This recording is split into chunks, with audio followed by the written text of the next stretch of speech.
นแต่เกิดมาบ่เคยพ่อจักเถื่อนั่งอยู่แถวนั้นแถวนี้บ่เคยมาอ๋อ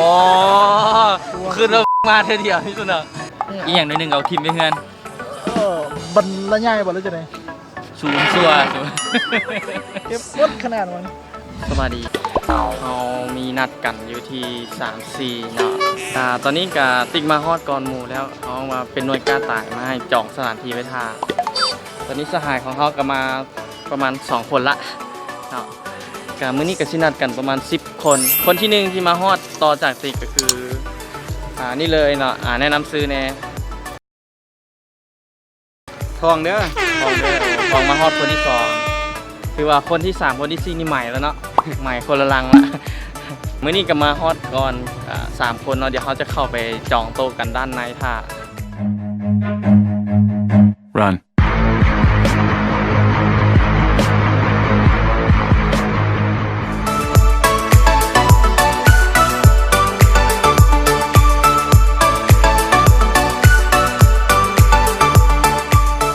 ตอนนี้เขาก็มาฮอดสถานที่กันแล้วเนาะอยู่กันถึงมื้อนี้กับบรรยากาศดีน้อยนึงเนาะอากาศกับผู้ดีเย็นดีเหมาะแก่การนั่งชิลลมกัน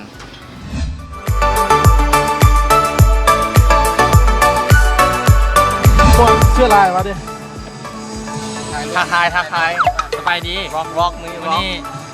มา 3-4 ครั้งแรกในชีวิตมา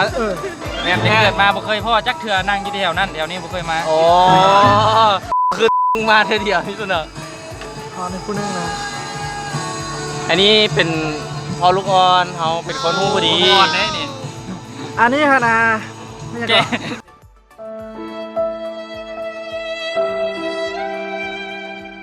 อย่างนั้นเลยนะบ่แม่เขาเอิ้นว่าพ่อมันโอ้ตายกูไม่รู้มึงแกงโหดเอาแม่เอิ้นแม่มันเนาะบักนี่พ่อมึงต้องเอิ้นพ่อมันฮะมึงมันเบิกมันเด็กของก็ไปเขาเนี่ยเรียกที่มันเนี่ยต้องเอิ้นมันถึงซื้อไป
แม่นแต่เกิดมาบ่เคยพ่อจัก